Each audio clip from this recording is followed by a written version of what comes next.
পশ্চিমবঙ্গের আরজিকর মেডিকেল কলেজের 31 বছর বয়সী চিকিৎসক মৌমিতা দেবনাথ 36 ঘন্টা ডিউটি শেষে সেমিনার রুমে বিশ্রাম নেওয়ার সময় তাকে ধর্ষণ ও হত্যা করা হয়েছে। এর বিস্তারিত ঘটনা গা শিউরে ওঠার মতো ও হৃদয় কেঁচার সম্পূর্ণ ঘটনাটা সেমিনার রুমে হয়েছে। তবে এই ভিডিও শেষে এমন কিছু রেকর্ডিং আপনাদেরকে শোনাবো যেটা শোনার পর উপলব্ধি করা যায় আদৌ ঘটনাটা সেমিনার রুমে হয়নি, বরং ডক্টরদের রুমের মধ্যে এই ঘটনা হয়েছে।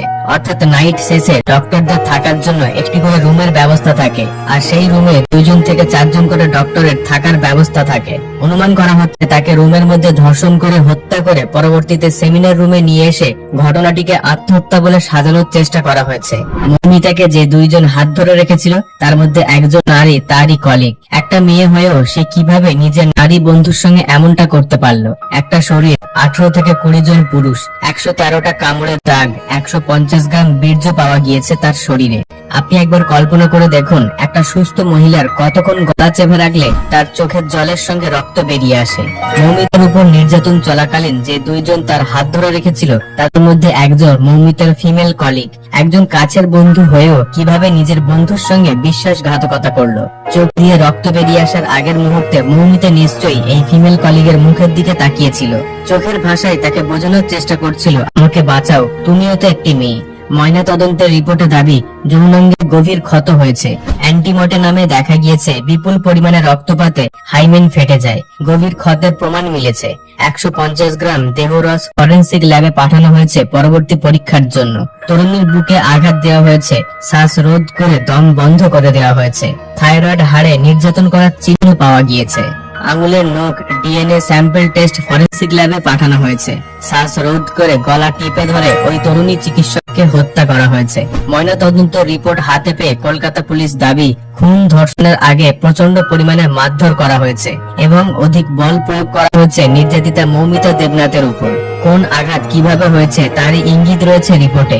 এমনকি নিজেকে বাঁচাতে প্রাণপণ চেষ্টা চালিয়েছিল নির্যাতিতা। অনেকটা সময় ধস্তাধস্তি হয়েছিল। ঘটনাস্থলে মৌমিতার যে বারংবার বাধা দেওয়ার চেষ্টা করেছিল তারই প্রমাণ মিলেছে ময়না তদন্তে। অভিযুক্তর হাত এবং মুখের মধ্যে দাগ মিলেছে। ময়না তদন্তের রিপোর্টে জানা গিয়েছে নির্যাতিতা তরুণীর কোথায় কিভাবে ক্ষত হয়েছিল। চোখের ক্ষত ভাঙা চশমার কাছে ঘটেছে। সঞ্জয়ের হাত থেকে নিজেকে বাঁচাতে প্রতিরোধ করেছিলেন ওই চিকিৎসক। প্রবল ধস্তাধস্তিতে চশমার কাঁচ ভেঙে যায়। কাঁচ ভেঙে যাওয়ার কারণে চোখের মধ্যে ক্ষত এবং রক্ত বেরিয়ে আসে। মাথায় আঘাত রয়েছে, কারণ ধস্তাধস্তির সময় নির্যাতিতার মুখ চেপে ধরে দেওয়ালের মধ্যে তার মাথা ঠুকে দেওয়া হয়েছিল। এমন নৃশংস ধর্ষণ এবং হত্যাকাণ্ডকে আত্মহত্যা বলে চালিয়ে দেওয়ার চেষ্টা করেছে আরজিকর মেডিকেল কলেজ। মৌমিতা দেবনাথ পশ্চিমবঙ্গের উত্তর 24 পরগনা জেলার পানিহাটি বিধানসভার নাটাঘর অম্বিকা মুখার্জি রোড সিআর পার্কের এলাকার বাসিন্দা।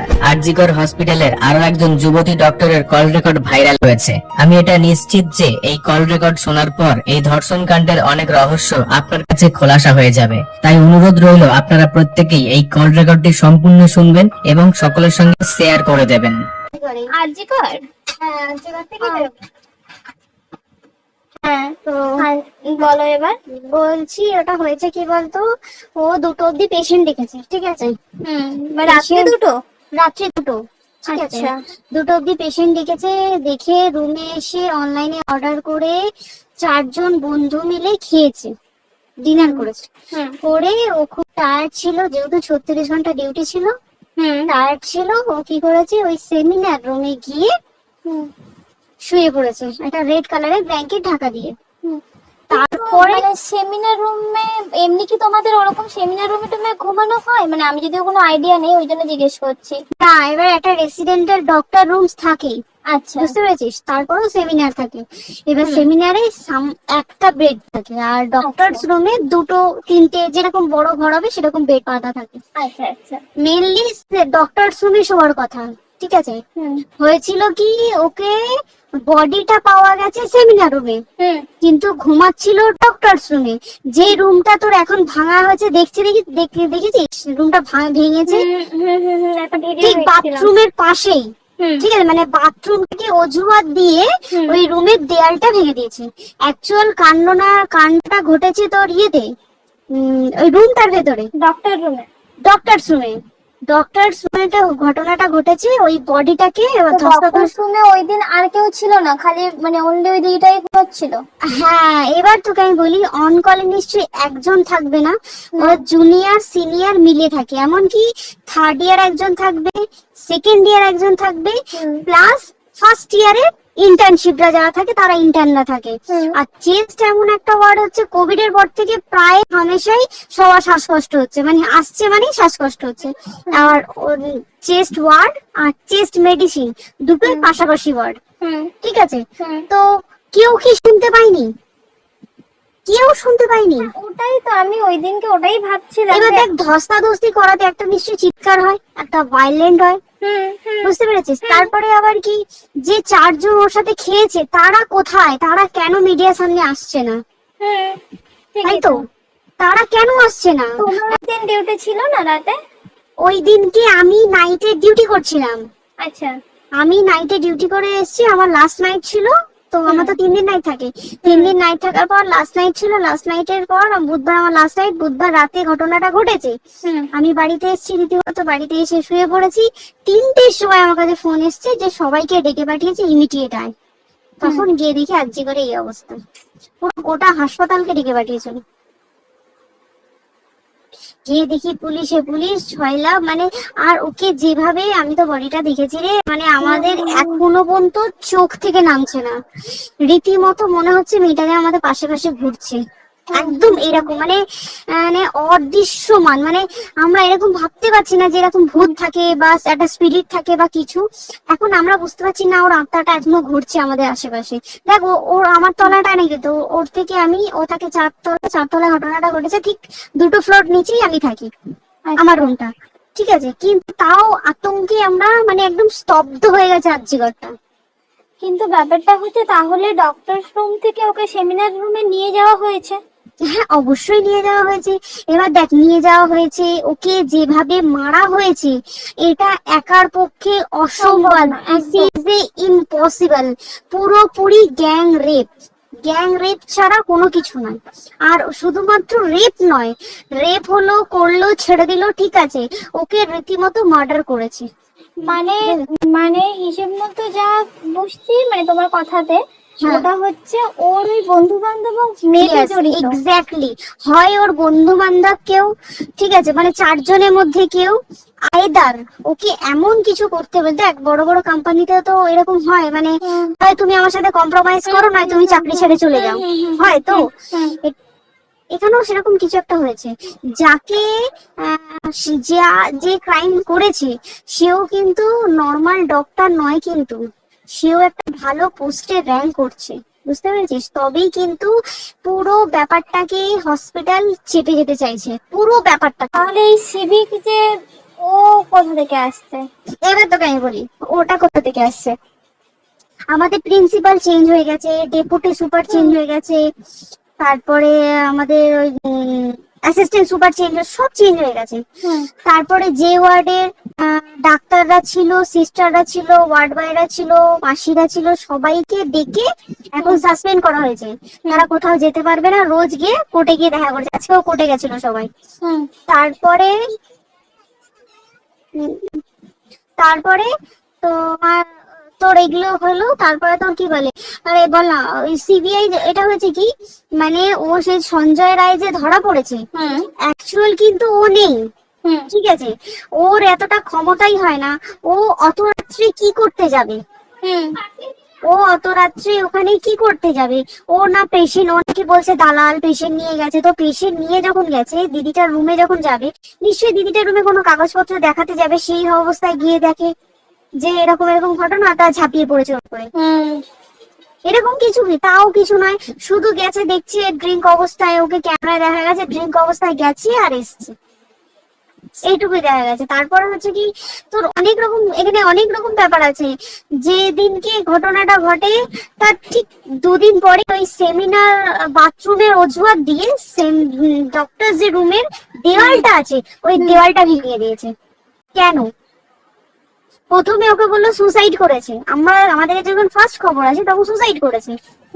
তারপরে যখন হসপিটালে যাই তখন গিয়ে শুনছি নাকি না, সুসাইড করেনি, এটা রেপ করেছে, রেপ করে মার্ডার করা হয়েছে। বুঝতে পারলে? এখানে বিশাল বড় একটা গেম চলছে। আর আর যে ওর উপর কি রাগ ছিল মানে? হ্যাঁ হ্যাঁ হ্যাঁ হ্যাঁ হ্যাঁ হ্যাঁ একদম আমি তো কি বললাম, শোন তুই যদি কারোর সাথে কম্প্রোমাইজ করিস তাহলে তোর পোস্ট করবে, তুই কারোর সাথে কম্প্রোমাইজ করবি তোকে মার্ডার করে দেবে। মানে ওরকম টাইপই কিছু বলছো? এরকমই টাইপের কিছু একটা ছিল। আইদার খুব রাফ, মানে খুব রাগ, খুব মানে খুব ওর উপরে খুব ফ্রাস্ট্রেশন ছিল, যারই ছিল খুব ফ্রাস্ট্রেশন ছিল। শুধু ওকে মারেনি রে, রীতিমতো মার্ডার করেছে। ওর যে ক্ল্যাচারটা ছিল, ওর ইউরিন, সেটা ওর ইউরিনের রাস্তায় ক্ল্যাচারটা ঢুকিয়ে দিয়েছে, তুই জানিস? মানে কি বলবো, মানে ওকে দেখা যাচ্ছে না, আমরা তো দেখেছি নিজের চোখে, ওকে দেখা যাচ্ছে না। মানে একটা মৃত্যু কতটা, মানে এই তো মানে প্রচন্ড কষ্ট পেয়ে একটা মেয়ে মারা গেল। আর ওর যে গলাটা চেপে ধরেছে, ওর ওই চেপে ধরাতে মানে এতটাই জোরে চেপে ধরেছে যে চোখ ফেটে রক্ত বেরিয়েছে। বুঝতে পেরেছিস? মানে কি বলতো, যদি ধরা পড়ে না, উচিত মানে যারা এটার সঙ্গে দায়ী না। আর এই যে সিবিআইটা হয়েছে, সিবিআইটা একমাত্র আমাদের জোরেতেই সিবিআইটা এসছে। মানে আমরা ওই সঞ্জয় রায় একার পক্ষে সম্ভব না এইসব। তারপরে পোস্টমর্টম রিপোর্টে তুই জানিস ওই আমাদের ভাজানা থেকে 150 গ্রাম স্পাম বেরিয়েছে। পোস্টমর্টম রিপোর্ট 150 গ্রাম স্পাম, মানে বুঝতে পারছিস? নট এ ক্যালকুলেটেড, মিনিমাম কম করে 6 থেকে 7 জন করেছে ওকে। ওই জন্যই তো আমরা এতটা বেশি ভাইলেন্ট হয়ে গেছি, বুঝতে পেরেছিস? আর তারপর দেখো, একটা মেয়ে তার কাজের জায়গাতেই ছিল, এমনটা নয় যে রাস্তাঘাটে কোনো বিপদ, তার কাজের জায়গাতেই সেফ নয়। শোন দেখ, বড় বড় কোম্পানিতে কি হয়, রুমের ভেতরে এগুলো হয়, মানে রুমের ভেতরে হলো, যেমন কল সেন্টারে হয়, নাইট শিফটে হয়, এগুলো একসেপ্টেবল। একটা হসপিটাল হচ্ছে এমন একটা এরিয়া, হ্যাঁ আরজিকর বলে না, যে কোনো হাসপাতালে কেউ যদি স্বইচ্ছায় কারোর সাথে রিলেশনশিপে গিয়ে করতে চায় সেটা আলাদা জিনিস, কিন্তু ঠিক আছে, কিন্তু কেউ কারো বিরুদ্ধে এইভাবে করতে পারে না রে। তুই জানিস না, মানে ওয়ার্ডে কম বেশি আমরা সবাই ঘুমাই, কম বেশি আমরা সবাই জেগে তো থাকি, তাতে কি কেউ শুনতে পায়নি? তার কি একদম ভায়োলেন্স ছিল না? যদি কেউ না শুনতে পারে তাহলে ওর খাবারে কেউ কিছু মিশিয়েছিল, তাই কি না? সেটাও পোস্টমর্টম রিপোর্টে মানে লিক করছে না যে কেন খাবার ও তো খাবারটা খেয়েছিল, সেটা তো নিশ্চয়ই পেটেই ছিল, পেট থেকে তো বমি করে বের করে দেয়, সেটা তো ফরেনসিক রিপোর্টে কিছু বলবে। আর তুই জানিস না, দেনার দেন, মানে ধর পোস্টমর্টম রিপোর্ট আসতে 3 দিন সময় লাগে। ও যেদিনকে মরেছে ঠিক তারপরের দিনকে বিকালবেলা পোস্টমর্টম রিপোর্ট বার করেছে, মানে বডি বার করো আর পোড়াও, 10 সেকেন্ডের মধ্যে বাড়িতে নিয়ে গেছে, তারপরে বডি পুড়িয়ে দিয়েছে। মানে কি বলবো, হসপিটাল, মমতা ব্যানার্জি, সবাই, মানে তৃণমূল প্রত্যেক সবাই এটাকে পুরোটাই কেসটাকে চাপা দিতে চাইছে, পুরোটা। তবে তুই ভাব, যে মানুষটাকে এত ক্ষতবিক্ষত ভাবে মেরেছে, তাকে অভিষেক ব্যানার রেপ কি কলকাতায় প্রথম হলো? নয়, বিভিন্ন জায়গায় বিভিন্ন ভাবে রেপ হয়েছে, ধরা পড়েছে, ফাঁসি হয়েছে কি জেল হয়েছে। অভিষেক বন্দ্যোপাধ্যায় কেন বললো জাস্ট তোর কি বলে এনকাউন্টার করতে? মানে কি সঞ্জয়কে যদি এনকাউন্টার করে পুরো কেসটা চাপা পড়ে যাবে, একদম স্টুডেন্টরা ঠান্ডা হয়ে যাবে। আর আমরা সেটা মানবো না, আমরা সেটা হতেই দেবো না। তাতে যদি চাকরি মানে আরজিকরটাকে সিল করতে হয়, তাতেও আমরা রাজি আছি, সিল করে দেওয়া হোক, আরজিকর সিল করে দেবে মনে হচ্ছে যদি ঠিকঠাক ভাবে। এবার ওই জন্য আমাদের দাবিতে সিবিআই এসছে। এবার তুই এটা কথা বল, যখন দেখতে পাচ্ছে মমতা ব্যানার্জি যে কলকাতা পুলিশ আমাদের জন্য কিছু করতে পারছে না, আমরা কিছু মানতে পারছি না, 7 দিন ধরে বার করতে পারছি না, তাহলে সেটা 2-3 দিনের মধ্যে কেন হ্যান্ড ওভার করে দিল না? তাই কি না? তারপরে দেখ, পিডব্লিউডি একটা লো পোস্টের মানুষ, মানে যারা ভাঙচুর করে, মানে সিমেন্টে যারা কাজ করে, তাদেরকে পিডব্লিউডি বলে। এবার পিডব্লিউডি নিশ্চয়ই হায়ার অথরিটি থেকে অর্ডার এসছে, তবেই ওরা গিয়ে ভেঙেছে। ওরা নিশ্চয়ই পাগল নয়, দুম করে গিয়ে গভর্নমেন্ট প্রপার্টি ভেঙে দেবে। অর্ডারটা কে পাস করলো যে এখনই চেস্ট ওয়ার্ডটাকে ভাঙতে হলো? সিবিআই আসা পর্যন্ত অপেক্ষা করতে পারতো। কারণ আজকে অত বড় বিক্ষোভ হবার কারণ কি হচ্ছে? একটাই কারণ, যে মেয়েটি মারা গেছে, ঠিক আছে, কিন্তু তাকে এত বেশি মলেস্ট করে, এত বেশি রেপ করে বা বেশি ওকে মেরেছে, তার কি কোনো প্রতিবাদ নেই? তুই কোথায় সেভ পাবি তুই আমাকে বল। তুই ধর চাকরি ছেড়ে আজকাল সরকারি চাকরি ছেড়ে তুই প্রাইভেটে প্রাইভেটও তো তাই একই অবস্থা, একদম একদম। প্রাইভেটেও একই অবস্থা। তুই কোনো চায়ের দোকান খুলে বসবি, অনার্সশিপে তুই বসলেও তাও এসে তো হাজার ছেলেরা থাকে, হাজার ছেলেরা টিজ করে, কোথায় কি করবি? তাহলে আমাদের সেফটি কোথায়? আমাদের মুখ্যমন্ত্রী মমতা ব্যানার্জি সে একটা লেডি হয়ে তাহলে আমাদের কি সেফটি দিয়েছে? আমাদের কি লক্ষ্মী ভান্ডার দিলে প্রবলেম সলভ? পুরো মাসের আমাদের কি সব খরচা চলে যায় লক্ষ্মী ভান্ডারে? জানি না, আই ডোন্ট নো। মানে আমরা প্রচুর খেতে আছি, প্রচুর। মানে এর বিচার না চাওয়া পর্যন্ত তুই ভেবে চল কি এটা সলভ হবে না। আমরা মানে বিচার নিয়ে আমি দুদিন ধরেই ভাবছিলাম তোমাকে ফোন করবো, কিন্তু মানে এটা ওটাতে হয়ে উঠছে না। আর তোমাকে তো আমি ওই দিন রাতেই হোয়াটসঅ্যাপ করলাম না, হ্যাঁ এবার তখনই না আমি ব্যাপারটা অতটা বুঝতে পারিনি। আর আমার তার পরের দিনই ভোরবেলা ডিউটি, হ্যাঁ, আমি খুব সাবধানে থাকিস, আর খুব বলো না, সাবধানে না, না। থাকিস। হ্যাঁ তাই তো, এখন মানে তোমরাও সাবধানে থাকো সবাই। কি বলবো বল, কিছু বলার নেই। দেখ আমাদের মধ্যবিত্ত মানুষরা আমাদের চাকরি করে খেতেই হবে, সোজা কথা। একদম একদম। তাই কিনা বল, বাবা এত বুঝি নেই যে বসে বসে খাবো, ঠিক আর আছে? সেই মেন্টালিটিও নেই, হ্যাঁ। যদিও থাকে মেন্টালিটিও নেই। হ্যাঁ, বাবার বুঝিতে খাবে। এইবার একটা কথা তুই বল, চাকরিটা কোথায় গিয়ে করবো তুই একটা বল? কোন স্টেটে গিয়ে চাকরি করবো তুই আমাকে বল? ওই যেমন মানে এটা হয়তো আমার মা যেমন বাড়িতে থেকে 7টার মধ্যে ঢুকে যাও, দিদিকে তো ধরো অনেক রাত অব্দি 9:30 10টা অব্দি ল্যাবে থাকতেই হয় না। এবার তুই কি করবি বল, কি করবি? বলো তো এখন কিছু করার আছে? দেখ ল্যাবেও তো সব ছেলেরা আছে, ছেলে আছে, মেয়ে আছে। তুই কাকে বারণ করবি, তুই কাকে বিশ্বাস করবি বল? তুই ধর কলিগদের সাথে খেতে বসেছিস, ঠিক আছে, তোর টিফিনটা যদি কেউ চাইলে তুই তাকে না দিয়ে পারবি? না, একদমই। আর কার মনে যে কি আছে সেটাই তো কি বলবি বল? এবার তুই বল, খাবারটাকে খাবি, তোর টিফিন কেউ চাইলো বা তোকে যদি কেউ বললো কে একটু একটু খা, যেমন আমরা শেয়ারে হয় স্কুলে যেটা আমাদের আমাদের তো হয়, শিখিয়েছে, যেটা হ্যাঁ স্বাভাবিক, এটা সবার এটা তো স্বাভাবিক। তুই বল তাতে যদি এরকম অবস্থা হয় তাহলে কি করবে মানুষ, তুই আমাকে বল?